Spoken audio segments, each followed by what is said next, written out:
OK. Bon, merci beaucoup le Bordeaux ML Meetup et merci beaucoup Le Wagon de me recevoir ce soir. Je suis Jean-Paul Malouf, je suis data scientist en indépendant, freelance à Bordeaux et je suis ravi de venir faire une présentation sur l'interface entre changement climatique et intelligence artificielle aujourd'hui. C'est un sujet qui m'a intéressé depuis quelques semaines et je me suis rendu compte qu'il y a énormément de choses à raconter.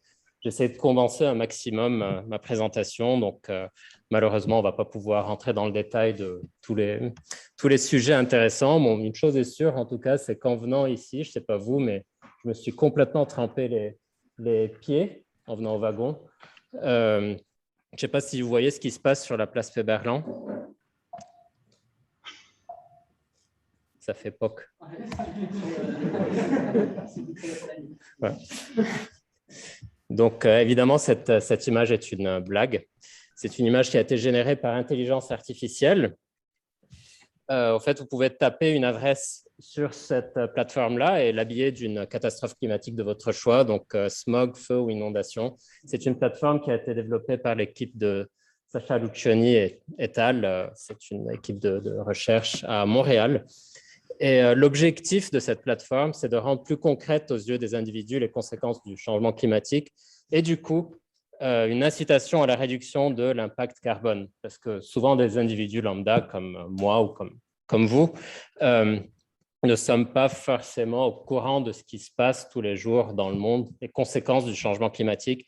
Donc, on n'arrive pas à habiller notre environnement familier de ce qui pourrait se passer. Donc, cette plateforme permet de sensibiliser un petit peu des individus lambda aux conséquences du changement climatique. Alors, pour les geeks, comment est-ce que ça marche? Il y a un modèle de Generative Adversarial Network qui a été entraîné pour générer de fausses images d'inondations, de smog, de feux de forêt à partir d'un discriminateur construit sur une base d'images réelles et simulées par des logiciels 3D.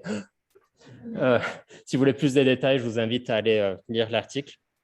En tout cas, ce qui est intéressant, c'est qu'il s'agit d'un exemple d'utilisation de l'IA pour sensibiliser aux conséquences du changement climatique. Je te déplace un peu, Gilles. Ce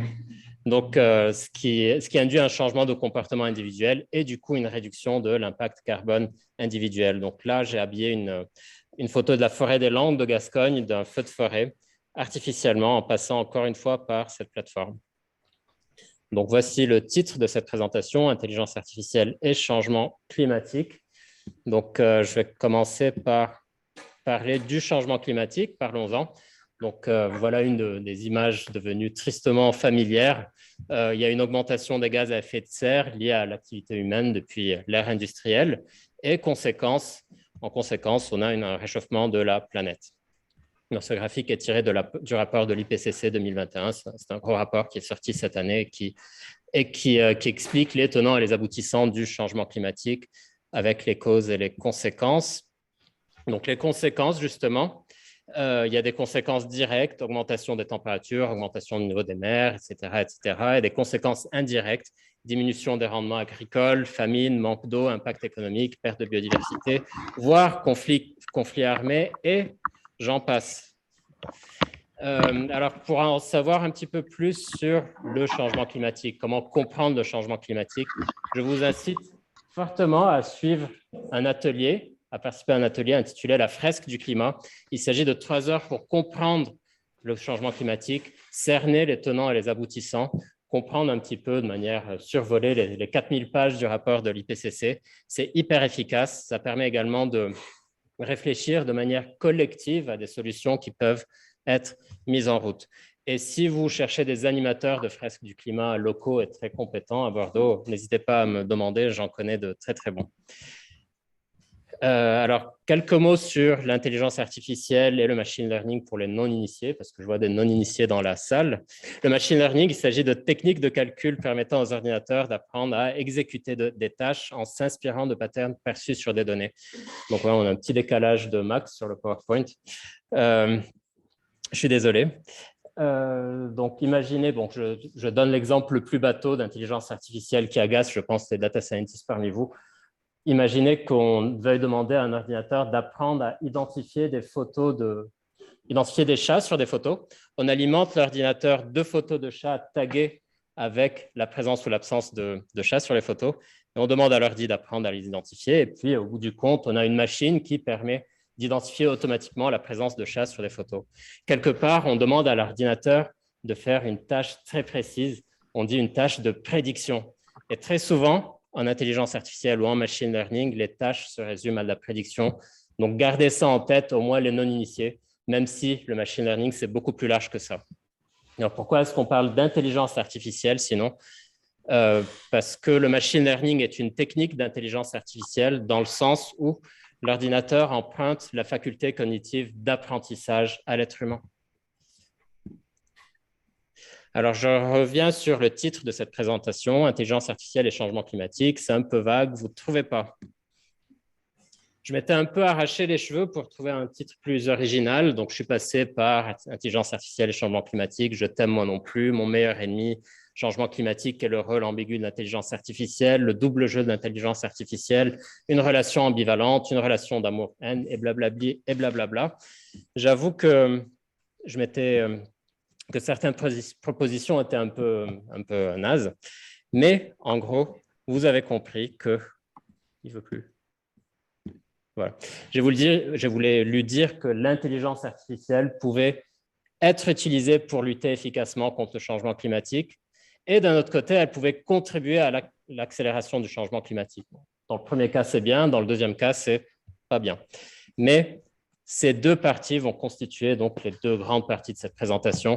Je vais passer plus de temps sur la première partie. Au terme de la première partie, je vais vous laisser me poser quelques questions pendant 5 minutes et puis je vais basculer sur la deuxième. Alors, premier round, changement climatique versus intelligence artificielle. Comment l'intelligence artificielle est utilisée pour le changement climatique? C'est parti alors. Lutter contre le changement climatique, qu'est-ce que ça veut dire? Comment est-ce qu'on lutte contre le changement climatique? Alors, d'après ma revue de la littérature, il y a principalement 2 domaines d'action. La régulation des gaz à effet de serre et l'adaptation aux conséquences du changement climatique. Alors, je vais parler un petit peu d'application de l'IA dans chacune de ces deux situations. Et vous allez voir au fur et à mesure, du moins les data scientists avertis, que la majorité des fonctions de l'IA qui vont être mises en route peuvent être classées en quatre catégories. Donc, d'abord, on va utiliser l'IA pour distiller des données massives pour recueillir des informations, par exemple pour détecter des déforestations via des images satellites. On va utiliser l'IA pour améliorer les prédictions, par exemple, prédire de manière efficace un événement extrême qui aura lieu dans 2 semaines, 3 semaines, 4 semaines. Optimiser des systèmes complexes. Donc là, on est dans le cadre de la recherche opérationnelle. L'intelligence artificielle peut être utilisée dans ce contexte. Et accélérer la découverte scientifique et la recherche et le développement. Donc, par exemple, l'intelligence artificielle va aider à optimiser des procédés tels que les batteries électriques. Alors, une grande partie des exemples que je vais développer, enfin, je ne vais pas les développer, je vais les survoler parce qu'il y a énormément de choses à dire, ont été inspirés de cet article que je vous incite à aller lire si vous voulez aller plus dans le détail d'exemples d'applications de l'intelligence artificielle. Alors, c'est un article qui a été développé par l'équipe Climate Change AI. Il s'agit d'un collectif de chercheurs qui travaillent à l'interface entre intelligence artificielle et changement climatique. Donc, allez le consulter, il est très informatif. Je vais commencer par des exemples d'utilisation de l'IA pour la régulation des gaz à effet de serre. Donc, qui sont les grands responsables des émissions de gaz à effet de serre? C'est eux. Donc, l'énergie, l'industrie, le transport, l'agriculture et l'utilisation des terres. Donc, je vais vous donner des exemples d'applications dans chacun de ces domaines-là. Et je vais me focaliser en fin de section sur deux cas d'études dans lesquels je vais entrer un tout petit peu plus dans le détail. Alors, je commence avec l'énergie. Donc, j'ai décidé d'illustrer ce secteur-là avec cette couverture de livre. En tout cas, je trouve que cette couverture de livre est assez parlante parce qu'elle montre l'électricité de demain qui est connecté à ce qu'on appelle la smart grid ou les réseaux électriques intelligents. Les réseaux électriques intelligents qui vont équilibrer la circulation des différentes énergies sur le réseau électrique et donner un petit peu plus de poids peut-être aux énergies décarbonées et vont fonctionner selon des données en entrée, des données qui seront des données de consommation, des données de demande, et ainsi de suite. Alors, je vous donne des exemples d'applications. Prédire l'offre et la demande, donc l'utilisation de l'IA pour prédire l'offre et la demande en électricité, ce qui va permettre de réguler le réseau électrique. Donc, on se dirige vers les smart grids qui vont éviter le gaspillage d'énergie. On va pouvoir prédire les aléas climatiques et mieux gérer les flux d'énergie provenant de l'éolien ou le solaire. Donc, pour l'énergie éolienne et l'énergie solaire, vous savez bien qu'il faut du soleil et du vent, qui sont deux phénomènes climatiques très difficilement prévisibles. Donc, c'est très difficile d'anticiper l'énergie qui va être produite par notre éolienne à 1 jour près ou à 2 jours près, et du coup, d'anticiper l'injection d'énergie éolienne sur le réseau électrique à 1 jour près. L'IA va aider à régler ce problème. L'IA va aider à prédire des pannes, par exemple, prédire des fuites de méthane sur des pipelines de gaz naturel. On aura une meilleure maintenance. On parle de maintenance prédictive pour ceux qui travaillent dans l'ingénierie. L'IA va aider à prédire. Vous vous souvenez, le mot prédire, je vous ai dit, faites attention à ce mot-là, ceux qui ne sont pas initiés. L'IA va aider à prédire les lieux à faible risque pour la construction de centrales, notamment des centrales nucléaires. Et l'IA va accélérer la découverte et l'optimisation de matériaux plus durables, notamment les batteries photovoltaïques et les carburants écologiques. Donc, je bascule au deuxième responsable des gaz à effet de serre, l'industrie. Et là, j'illustre les choses avec cet objet, cette pièce qui a une forme assez bizarre et qui vient se nicher à l'intérieur de cette moto. En fait, cette pièce, le design de cette pièce a été généré par intelligence artificielle de manière à optimiser son ergonomie et minimiser la quantité de matière injectée à l'intérieur de la matière, notamment de la matière à impact carbone fort. Je pense au ciment ou je pense à l'acier. Donc, c'est typiquement ce qui est utilisé c'est typiquement ce qui est produit par les impressions 3D dont les designs peuvent être générés par intelligence artificielle. Donc, justement, optimisation des matériaux ergonomiques incorporant moins de ciment et moins d'acier. On parle de generative design et d'impression 3D.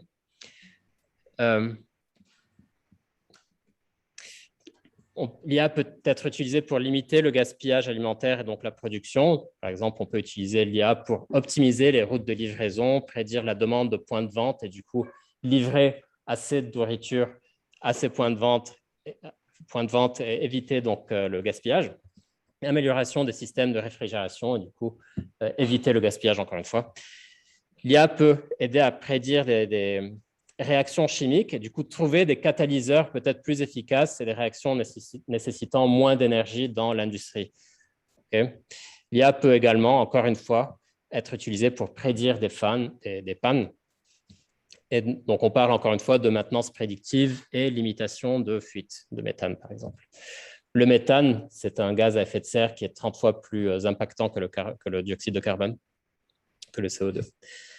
Qu'en est-il du transport? Dans cette photo, je vous montre un avion de ligne qui est vide à, je sais pas, 70%, 80%, ce qui est assez scandaleux, ce qui résulte peut-être d'une mauvaise étude d'un certain itinéraire qui n'est pas si fréquenté que ça.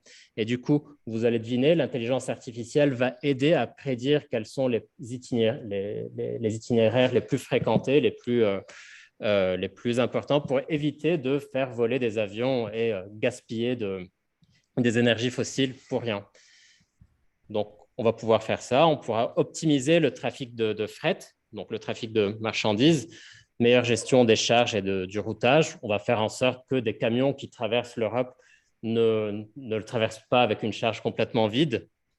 Donc, il s'agit d'une problématique de recherche opérationnelle ici. L'IA va être utilisée pour optimiser l'utilisation des pistes, par exemple, dans les aéroports et éviter la congestion des avions qui seront garés à l'aéroport en attendant de décoller et du coup à gaspiller des énergies fossiles en étant garés. L'IA va être utilisée pour accélérer la recherche, encore une fois, sur les moyens de transport à faible impact carbone. Par exemple, les carburants alternatifs, les batteries pour véhicules électriques, les modes de transport moins carbonés comme les vélos. Qu'en est-il enfin de l'agriculture et de l'utilisation des terres? Ce que vous voyez ici, ce sont des drones qui vont appliquer des pesticides ou des herbicides à des lieux, mais vraiment très, très précis d'un certain champ, des lieux précis qui vont être détectés par intelligence artificielle. Donc, on parle d'agriculture dite de précision, ou l'utilisation de robots agricoles qui agissent en fonction de l'hétérogénéité du territoire. On ne va plus traiter le territoire de manière complètement homogène, tout un territoire de manière complètement homogène. On va prendre en compte l'hétérogénéité du territoire pour éviter de gaspiller des pesticides ou des herbicides, et puis prendre en compte donc des milieux qui sont naturellement riches, des spots qui sont naturellement riches et des spots qui le sont moins. On va pouvoir prédire le rendement agricole et les maladies. Donc, on va pouvoir avoir une action anticipée. L'IA peut aider à estimer des stocks de carbone dans des systèmes forestiers ou des tourbières. Donc, les systèmes forestiers et les tourbières sont des écosystèmes qui stockent énormément de carbone et donc évitent que ce carbone soit relâché dans l'atmosphère sous forme de gaz à effet de serre. Donc, on va améliorer la gestion de ces stocks-là. Prédiction des émissions des GES provenant d'exploitations agricoles ou forestières et ce qui entraînerait une action politique, par exemple. Donc là, on va passer à des cas d'études, 2 cas d'études sur lesquels je vais passer rapidement. Utilisation de l'IA pour prédire la production électrique éolienne à court terme. Donc, l'énergie éolienne est une bonne alternative décarbonée aux énergies fossiles, ça on le sait bien, parce qu'il s'agit d'une énergie renouvelable. Problème, elle est dépendante d'une composante climatique qui est vraiment très variable, le vent. On n'arrive pas à anticiper efficacement la force du vent du lendemain ou du surlendemain. Sauf si on utilise le machine learning, notamment des modèles déployés par Google et DeepMind, qui ont permis de prédire la production électrique éolienne 36 heures à l'avance et du coup anticiper l'injection, la part d'énergie éolienne qui pourra être injectée dans le réseau électrique le lendemain. Je remets encore un ordinateur au milieu de ma diapo. Comment est-ce que ce système de prévision d'électricité éolienne fonctionne? Donc, on a des données en entrée de l'ordinateur. On a des données de prévision climatique, des données historiques liées aux éoliennes qui vont venir alimenter l'ordinateur, à qui on demande d'apprendre à prédire la production électrique éolienne dans les 36 heures. Conséquence, on peut anticiper automatiquement la production éolienne et maximiser la contribution de cette électricité-là à l'énergie injectée dans le réseau électrique. Et regardez, ça marche vraiment très bien. Vous voyez la production prédite en bleu et la prédiction actuelle en gris. Donc, ce système-là a permis d'augmenter de 20% la valeur économique de l'énergie éolienne. C'est une expérience qui a eu lieu aux États-Unis. Deuxième cas d'étude, utilisation de l'IA pour la détection d'anomalies sur des stations de vélo libre-service à Bordeaux. Je pense que beaucoup d'entre vous reconnaissez ce vélo qu'on appelle V3. Je pense jusqu'à récemment, ça s'appelait V-Cube. J'ai découvert aujourd'hui que ça s'appelait V3. Ah oui, non, bon. Vous avez compris. Donc, le vélo est un moyen de transport peu carboné. C'est bien si on peut être confortable dans son utilisation. Et la ville de Bordeaux encourage l'utilisation de vélo. Du coup, elle a déployé des stations de vélo libre-service V3, ce qui a permis de désengorger un peu plus donc, les voitures qui traînent en ville. Certaines pannes de stations ne sont pas forcément communiquées en temps réel aux techniciens. C'est problématique. Conséquence, il y a un retard dans l'intervention de ces techniciens et une frustration des utilisateurs. Problème. Alors, il y a un certain Armand Gilles qui, je pense, se trouve par ici, je ne le connais pas, qui est data scientist freelance, qui a mis au point un modèle d'intelligence artificielle permettant de détecter des anomalies dans l'utilisation des stations V-Cube en temps réel. Alors, le déploiement du modèle s'est fait sur ce lien-là. Donc, vous avez des liens dans la présentation. J'ai cru comprendre que vous allez obtenir la présentation, le PDF de la présentation à l'issue du Meetup. Alors, encore une fois, je remets mon ordinateur au milieu de la diapo, mais les animations sont encore une fois chamboulées. On a des statistiques d'utilisation des stations, des relevés toutes les 5 minutes. Par exemple, la durée d'absence consécutive de prise de vélo. Et à partir de là, l'ordi détecte des anomalies en temps réel. Et conséquence, on a un suivi plus efficace des pannes et interventions réparatrices plus rapides. Et du coup, moins de frustration d'utilisateurs et du coup, plus de gens qui utilisent le vélo parce qu'ils sont contents d'utiliser le vélo. Alors, le modèle utilisé, c'est un modèle typique qu'on utilise pour les détections d'anomalies, par exemple, détection de fraude, etc. Et ce sont les forêts d'isolation, isolation forest. Voilà à quoi ça ressemble, le truc d'Armand. Vous avez donc sur cette carte-là les stations qui sont à l'état normal, donc en vert, et puis les stations non surveillées. Alors, dommage, j'ai fait cette capture hier, on n'était pas dans un moment où il y avait peut-être une station qui buguait. Et voilà, sinon, un cas où ça a bien marché. Donc, regardez, ici en bleu, vous avez les vélos disponibles à l'échelle de la station numéro 106, au cours du temps. Et en gris, vous avez l'absence consécutive de prise de vélo. Et vous voyez qu'à un moment, l'absence consécutive de prise de vélo a été assez importante, elle a grimpé, ce qui a fait que l'algorithme a détecté une anomalie qui, je pense, qui a peut-être été rapportée aux techniciens compétents, je ne sais pas. Il y a plein de choses à raconter encore sur la régulation des gaz à effet de serre, mais je suis contraint par le temps. Je vais vous parler de l'utilisation de l'IA pour l'adaptation au changement climatique cette fois-ci. Donc, voici une photo des inondations dévastatrices qui ont eu lieu en Allemagne, Belgique et aux Pays-Bas cet été. Je ne sais pas si vous avez vu, mais en ce moment, en Colombie-Britannique, il y a aussi des intempéries assez spectaculaires. Alors, l'utilisation de l'IA pour l'adaptation au changement climatique. Voici des exemples. On va pouvoir utiliser l'IA pour mieux prédire le climat, anticiper les dégâts. Par exemple, l'IA va pouvoir être utilisée pour assister les modèles climatiques classiques qui sont très lourds en calcul parce qu'ils se basent sur des modèles physiques, notamment des modèles de thermodynamique. L'IA va aider à améliorer la résolution de ces modèles, à mieux prédire la couverture nuageuse, par exemple, qui est vraiment assez difficile à prédire et assez incertaine. L'IA va aider à prédire la réflectivité de la glace, qui est un facteur climatique important, et les niveaux des océans via des données satellites, ce qui est très difficile à prédire en passant par des modèles physiques. L'IA va pouvoir être utilisée aussi pour prédire des événements climatiques extrêmes avec une meilleure résolution spatio-temporelle. Par exemple, on va pouvoir anticiper les catastrophes climatiques et agir à temps.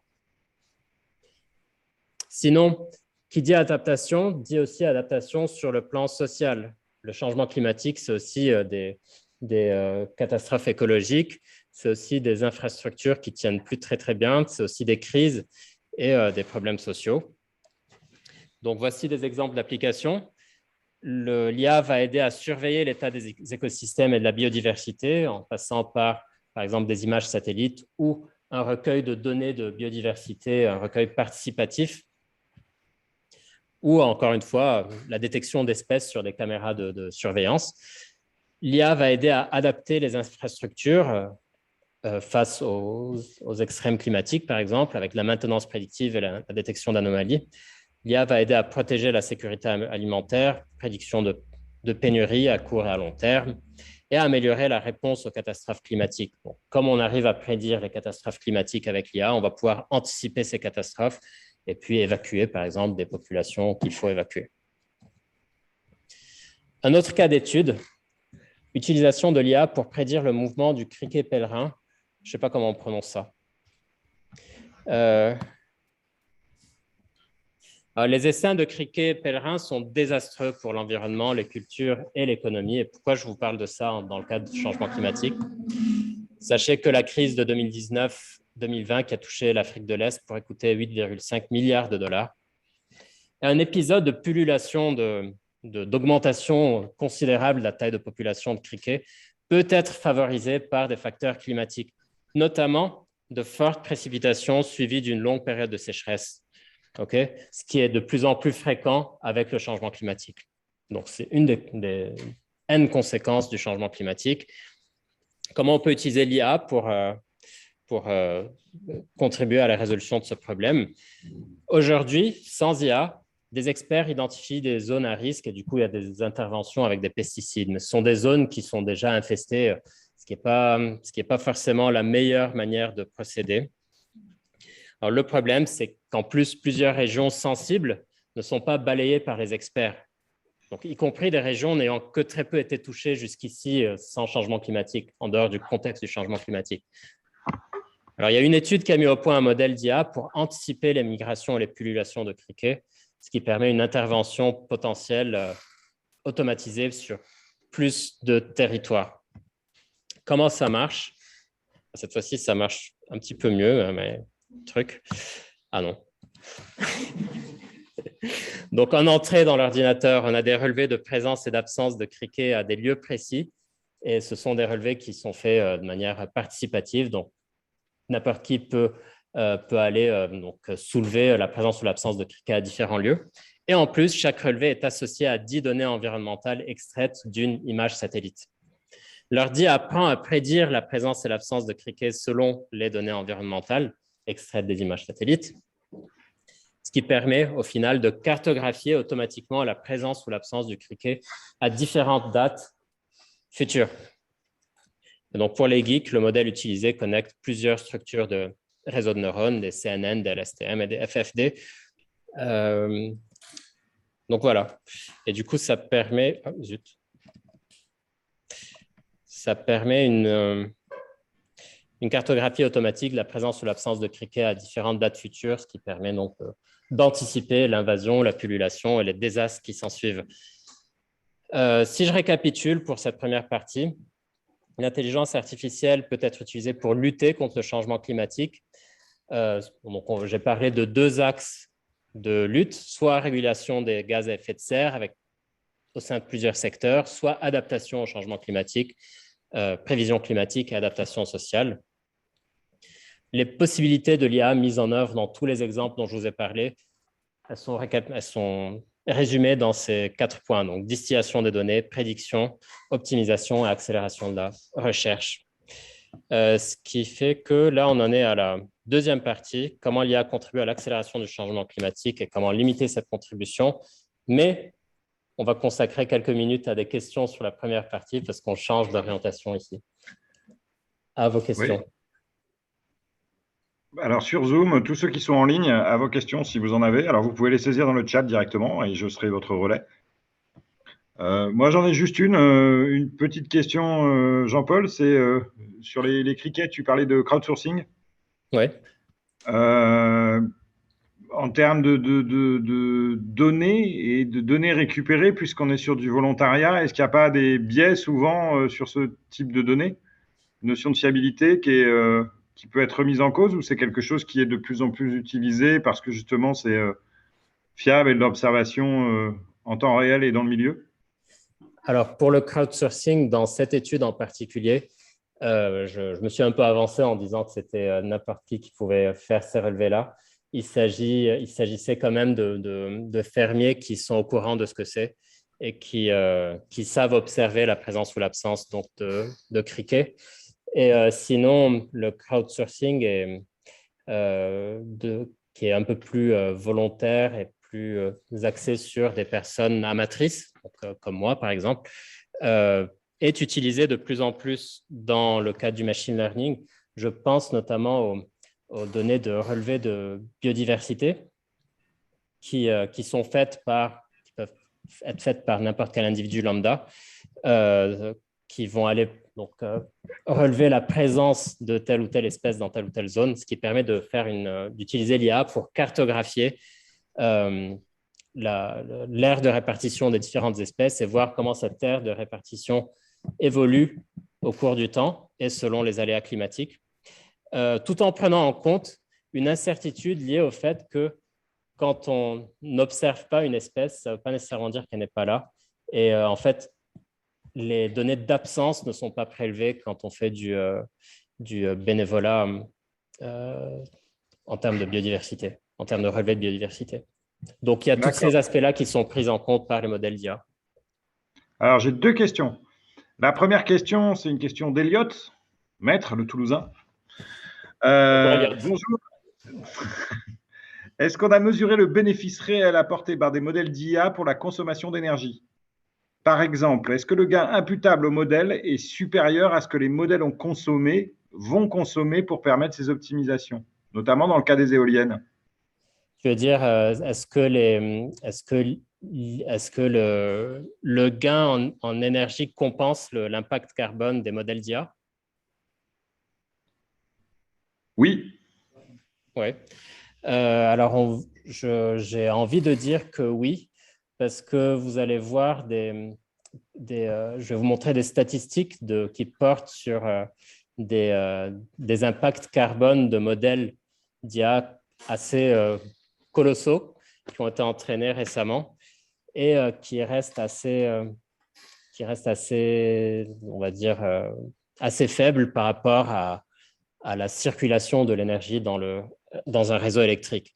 Alors, je m'avance peut-être en disant ça. Je n'ai pas une information écrite, mais mon intuition me dit que oui, parce que les modèles, même les plus complexes, ont une empreinte carbone pas si monumentale que ça quand tu compares avec le réseau électrique. D'accord. Et deuxième question, alors je pense que ça répond à la question d'Eliott. Deuxième question de Léa et Nico. Quid de la sobriété dynamique si on met de l'IA partout et dans tous les secteurs? Exemple, la voiture autonome. Y a-t-il des études sur les avantages créés par l'IA versus le coût énergétique associé? Alors, je vais un peu anticiper. Je pense que c'est le round 2, c'est ça, hein? C'est dans comment l'IA contribue à l'accélération du changement climatique qui va permettre un peu de répondre à cette question. Alors, je ne réponds pas forcément à cette question dans ma présentation. Euh, les, dans cet article résumé qui est assez gros et que je vous ai montré tout à l'heure, il est question également de l'utilisation de l'IA pour sensibiliser, même l'utilisation de l'IA pour éduquer et sensibiliser les gens à une sobriété, une certaine sobriété. Et il y a aussi une partie qui est consacrée à des exemples qui ont été évoqués donc par Léa et Nico, d'après ce que j'ai compris, à savoir les voitures autonomes. Et les voitures autonomes ne vont pas forcément aider à baisser le niveau de carbone parce que les voitures autonomes vont peut-être faire plus de kilomètres qu'une voiture classique conduite par un humain classique qui va savoir prendre les raccourcis classiques. D'accord. Donc, tu dis que la voiture autonome, en fait, dans son déplacement, il y a tout un apprentissage qui est intuitif chez le conducteur lambda Oui. qui fait qu'on va allonger en fait l'utilisation, la durée potentielle du trajet et donc la consommation électrique associée. Et donc, et fatalement, une voiture, ça reste une voiture. Donc, Ouais. les particules fines ou les dégagements qui peuvent exister de la part de la voiture, puisqu'elle reste thermique, hein, même si elle est électrique, Mm. quelque part, il y a un dégagement thermique qui vont toujours aller dans ce sens-là. Ouais. Alors, il y a aussi un grand débat autour de est-ce que les véhicules électriques ont un impact carbone plus faible que les véhicules classiques. La question n'est pas résolue à 100% aujourd'hui parce que tout dépend de la source d'énergie qui va venir alimenter la voiture électrique. Est-ce qu'il s'agira d'une source qui est basée sur des énergies fossiles? Alors du coup, ça ne sert absolument à rien. Au contraire, ça empire la situation. Par contre, si l'énergie qui alimente ces voitures-là est issue d'énergie de sources renouvelables, de sources décarbonées, ça devient intéressant. Et en plus, s'il y a aide à l'optimisation de la production de batteries de manière à ce que la production de ces voitures électriques soit moins impactante d'un point de vue carbone, on se dirige vers une bonne voie. Alors, je vais rajouter un détail quand même qui a son importance sur ce côté-là. notamment sur la voiture. Un des problèmes associés à la voiture électrique actuellement, c'est le poids. Et qui dit poids dit freinage. Et en fait, on a beaucoup de dégagement de particules fines sur les freinages des voitures aujourd'hui qui augmentent en poids. Et ces particules fines, en fait, participent à cette espèce de dôme un peu qui va effectivement capturer la chaleur, notamment au-dessus des grandes métropoles. Donc, c'est vrai que potentiellement, le véhicule autonome électrique peut certes être décarboné, mais fondamentalement, va en même temps impacter négativement le changement climatique, puisqu'on sera plus peut-être sur du gaz à effet de serre, mais on sera sur de la production de particules fines. Ouais. C'était l'ambivalence effectivement qui existe avec ce type de moyens. Après, Alors, j'ai une autre question. Pardon, oui, vas-y. je me dépêche un peu. Une autre question de Léa et Nico. Et est-ce que le développement de l'IA ne va pas faussement donner à l'homme l'impression que le changement climatique n'est pas très grave, car grâce à l'IA, on pourra anticiper, prévoir et s'adapter? Alors ça, oui, ça peut faire partie de considérations éthiques assez importantes. L'IA n'a pas réponse à tout. L'IA, ce n'est pas la panacée. L'IA ne va pas résoudre le changement climatique, ne va pas forcément résoudre le changement climatique. Donc, il faut faire attention à des personnes peu scrupuleuses qui vous diront ça. Ayez toujours du recul, remettez les choses en question. L'IA ne va pas forcément contribuer à 100% à nous sortir du changement climatique. Pour le moment, on est loin de ça. Et je rebondis alors sur une deuxième question d'Eliott, pour le coup, qui effectivement va un peu dans ce sens-là. Est-ce que c'est une réelle solution d'optimiser nos productions plutôt que de viser la sobriété? En optimisant la production, est-ce que l'on ne va pas tout simplement encourager ou permettre de consommer plus, la fameuse croissance verte et heureuse? Les progrès technologiques ont historiquement souvent provoqué cela. Certains parlent de techno-chauvinisme pour dire qu'il faut nécessairement régler tous les problèmes par le progrès techno. Oui, alors c'est un aspect qui est souvent soulevé par encore une fois ces auteurs-là dans cet article. C'est un paradoxe ils appellent le paradoxe de... J'ai oublié le nom de l'auteur de ce paradoxe, qui dit que le risque quand on optimise la production, c'est qu'au final, on consomme plus et que du coup, on se dirige vers un empirement de la situation. Donc, c'est une question très, très pertinente à laquelle je pense les acteurs de l'IA doivent réfléchir quand ils développent leur modèle dans le sens du changement climatique. Donc, très pertinent, Elliot, merci. Effectivement, on a tendance à résumer la productivité à l'unité et se dire qu'effectivement, on fait plus avec moins, mais au final, on continue à faire toujours plus, donc le moins n'est plus vraiment moins. C'est Et ça, oui. c'est ce que rajoute Léa et Nico, c'est le fameux effet rebond et c'est le paradoxe de Jevons. C'est ça, c'est ça, oui. Merci. Tu l'as? Merci Léa et Nico. Merci Léa, Nico. Alors, par rapport aux particules fines, tu parlais de particules fines tout à l'heure. Les aérosols, les particules fines qu'on appelle les aérosols, vont avoir un effet négatif sur le réchauffement. Les particules fines vont avoir tendance à faire un effet parasol et du coup refroidir l'atmosphère. Mais par contre, d'un autre côté, elles auront des effets très néfastes sur la santé des personnes qui vont les respirer. Tout à fait. Donc, changement climatique, intelligence artificielle, deuxième round. Comment l'IA contribue à l'accélération du changement climatique et comment limiter cette contribution? Alors, je vous promets, cette partie sera beaucoup plus courte que la première.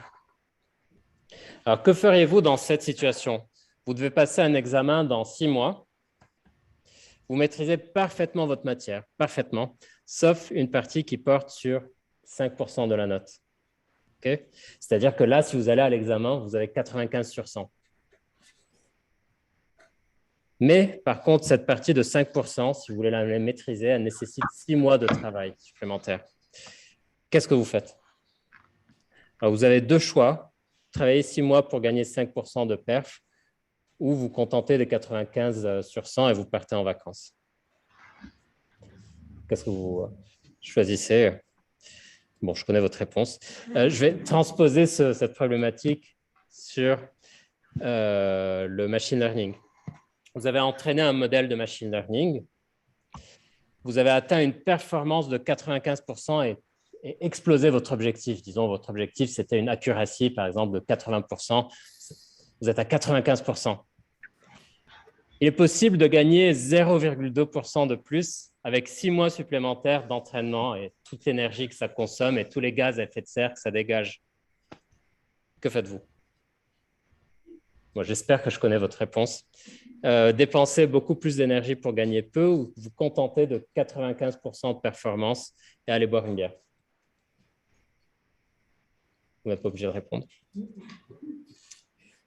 Alors, augmenter la complexité ou entraîner davantage un algo ne va pas accélérer forcément la performance de manière assez significative. Est-ce que ça vaut le coup de complexifier et d'entraîner davantage? Là, ce que vous voyez sur ce graphe-là, c'est différent. Donc, à gauche, vous avez différents modèles qui sont de plus en plus complexes en allant de gauche à droite.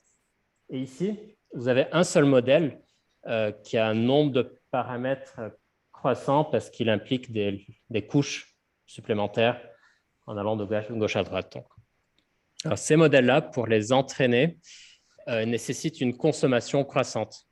Alors, la consommation ici est mesurée avec les FPO, les Floating Point Operations. Vous voyez, la consommation énergétique augmente. Par contre, qu'est-ce qu'il en est de la performance des modèles, la performance prédictive, par exemple, mesurée via la accuracy, l'exactitude? Vous voyez, l'accuracy atteint vite un plateau. Non. L'accuracy atteint vite un plateau à partir d'un certain niveau de complexité. Est-ce que ça vaut vraiment le coup de dépenser autant d'énergie pour améliorer mais très, très finement votre accuracy? Google a entraîné un modèle récemment, un modèle de NLP intitulé GPT-3, qui a nécessité 552 tonnes de CO2. C'est un modèle qui permet d'écrire des articles à votre place et d'analyser du texte à votre place. La quantité équivalente de 552 tonnes de CO2, c'est 3 vols de passagers pleins de New York à San Francisco aller-retour, ou c'est 700 000 km de conduite avec une voiture européenne neuve. Alors, est-ce que ça vaut vraiment le coup de dépenser autant d'énergie sur des modèles de machine learning? Alors, il y a plein d'auteurs qui sonnent la sonnette d'alarme, qui tirent la sonnette d'alarme, notamment dans cet article paru dans Nature en 2020. L'auteur pointe du doigt l'utilisation peut-être un peu trop abusive de l'énergie dans le cadre du développement d'un modèle de ML. Donc, cet auteur-là aussi, en plus de Schwartz et al., confronte deux types d'intelligence artificielle. Une intelligence artificielle traditionnelle qu'on appelle la RAID AI, RAID Artificial Intelligence, dont l'objectif est de maximiser un critère de performance, notamment la accuracy, au détriment de l'impact carbone. Et ils incitent donc les utilisateurs de l'intelligence artificielle à basculer plutôt sur le Green AI qui vise à optimiser à la fois performance et efficacité énergétique. Donc, comme vous pouvez le voir, Capgemini a comparé plusieurs modèles de ML d'un point de vue performance, donc sur l'axe vertical, et efficacité énergétique sur l'axe horizontal. L'idéal serait d'éviter d'avoir des modèles qui sont beaucoup trop à gauche, même s'ils sont très performants. Essayer d'optimiser efficacité énergétique et performance en se dirigeant vers des modèles qui se trouvent en haut à droite. Et alors, quelles sont les solutions pratiques que vous pouvez mettre en place dans votre utilisation de l'IA jour après jour? Alors, voici quelques suggestions. Il y en a un peu plus dans cet article-là, développé par Luciani et al. Je vous invite à aller regarder. Choisissez un cloud avec un impact carbone limité, notamment ce cloud que j'ai mentionné tout à l'heure. Mesurer et diffuser l'impact carbone de ces projets d'intelligence artificielle. Faire une revue de ce qui existe déjà. Est-ce que ça vaut le coup d'entraîner un nouveau modèle ou est-ce qu'il n'y a pas des modèles similaires qui existent et que vous pouvez recycler, entre guillemets? Utiliser du matériel hardware adapté, GPU et TPU par exemple. Je vais développer un petit peu chaque point avant de clôturer cette conférence. Choisir un cloud respectueux de l'environnement, par exemple greenai.cloud qui est développé, si je ne me trompe pas, dans un pays scandinave, mais je ne me souviens plus lequel. Alors regardez, ce cloud implique donc des calculs, des serveurs avec ils font des calculs. Et la chaleur produite par ces serveurs va être convertie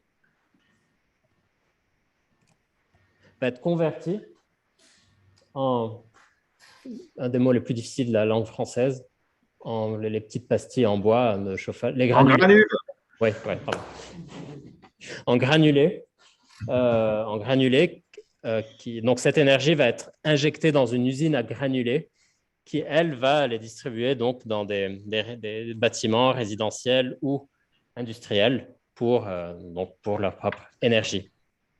Alors, d'après greenai.cloud, il s'agit d'un processus IA au bilan carbone même négatif. Et il se targue même d'avoir une performance plus importante que les clouds traditionnels des GAFAM, comme tu dis. Alors, c'est à vérifier, je vous laisse aller voir. Alors, mesurer l'impact carbone de ces projets IA, notre solution. Comment est-ce que vous pouvez mesurer votre impact carbone? Il y a plusieurs outils qui sont disponibles en ligne. Donc, je n'ai pas vraiment eu trop l'occasion de les tester. Je n'ai pas trouvé d'articles qui les comparent les uns aux autres. C'est vraiment hyper émergent. Donc, je vous invite à aller regarder. Vous avez les liens dans la présentation. Je vous montre juste comment fonctionne Code Carbone. C'est très, très simple. Regardez, vous téléchargez vous importez votre fonction dans la librairie Code Carbone. Okay. Et puis, hop, vous injectez votre fonction dans votre code de machine learning. Donc là, vous avez le début du suivi du carbone avec Tracker Start. Hop, vous vous entraînez votre modèle et hop, fin du suivi. Fin du suivi. Tracker Stop.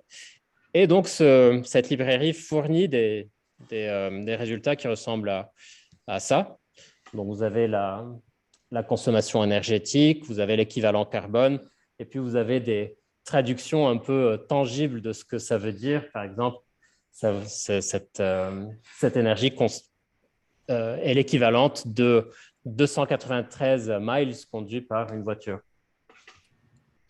Donc, cette interface fournit également la consommation énergétique de différents clouds de GAFAM dans différentes régions et vous permet donc de localiser des régions à faible consommation pour tel ou tel cloud et limiter votre impact carbone. Schwartz et al. Recommandent de diffuser l'efficacité énergétique en plus de la performance. Donc, vous voyez ici dans le nombre d'articles qui mentionnent l'efficacité énergétique en plus de la performance dans 3 conférences sur l'IA en 2018 et 2019. Donc, vous voyez que ce n'est pas encore la fête. Hein. Les papiers ou les articles qui mentionnent l'efficacité sont ceux qui sont en vert et en jaune. À la limite, dans cette conférence NER-IPS, il commence à y avoir quelque chose d'assez consistant. Vous voyez, la barre verte et la barre jaune sont assez importantes. Ensuite, solution, utiliser des modèles préexistants et disponibles et pour limiter la phase d'entraînement qui est assez polluante. Par exemple, je prends l'exemple du transfer learning. Dans l'approche traditionnelle, vous pouvez construire un modèle d'apprentissage ou un modèle de machine learning à partir d'un jeu de données. Ensuite, vous pouvez construire un autre modèle à partir d'un autre jeu de données. Le transfer learning permet de profiter du modèle qui a été entraîné sur un premier jeu de données pour l'enrichir avec un deuxième jeu de données et fournir un modèle qui est plus précis, plus performant et qui a profité donc de modèles déjà entraînés. C'est ce qu'on appelle l'apprentissage de transfert ou transfer learning. Dernière solution que je vous propose, je pense que c'est la dernière, utiliser du matériel adapté. Par exemple, les Tensor Processing Unit, je ne sais pas s'il y a parmi vous qui les utilisent. Le TPU de Google a une performance par watt, une efficacité énergétique qui est assez importante par rapport à des GPU ou des CPU plus classiques. Okay. Et donc là, je clôture avec une diapo sur d'autres aspects éthiques qui ont commencé à être abordés déjà. Voici quelques considérations éthiques. L'intelligence artificielle est un outil et non pas une fin. Donc attention au techno-solutionnisme, comme ils disent, et au greenwashing. Donc l'intelligence artificielle, ce n'est pas une solution à tout et à n'importe quoi. Des fois, il y a des problèmes qui peuvent être résolus sans avoir à passer par l'intelligence artificielle. Et c'est bien dans les projets aussi de considérer la sobriété, comme vous l'avez mentionné dans vos questions, considérer aussi le paradoxe de Jevons, Evans. Et l'équité et la justice climatique. Le changement climatique touche plus souvent des zones avec moins d'accès à la technologie, des zones qui sont peut-être un peu plus pauvres, plus défavorisées. Donc, attention de prendre en considération l'équité et la justice climatique dans vos travaux pour ne pas agrandir le gap, le clivage numérique et le clivage des adaptations climatiques avec des régions défavorisées. Alors, take-home message, dernière diapo. Là, je reprends les diapos de la première partie. Donc, l'intelligence artificielle peut être utilisée pour lutter contre le changement climatique via la régulation des GES et l'adaptation. Les possibilités de l'IA mises en œuvre, distillation des données, prédiction, optimisation, accélération de la recherche. Et d'un autre côté, l'intelligence artificielle a un impact carbone non négligeable. Pour limiter cet impact, choisir des serveurs de calcul à impact carbone faible, mesurer votre empreinte d'intelligence artificielle, adopter du matériel adapté. Attention, l'IA n'est pas toujours la solution magique, encore une fois, et considérez les questions d'équité et de justice climatique dans vos projets. Donc, on en arrive au round 3. Qui va gagner, à votre avis? Je ne pense pas qu'il y ait un truc qui va gagner qu'il y ait un personnage qui va gagner, qui va être au-dessus de l'autre, mais j'ose croire que je vous ai convaincu que vous, les acteurs de l'IA, vous pouvez vous engager efficacement dans le combat et du coup, aider à maintenir la place Péberlan au sec dans les années à venir. Donc, c'est à vous de jouer.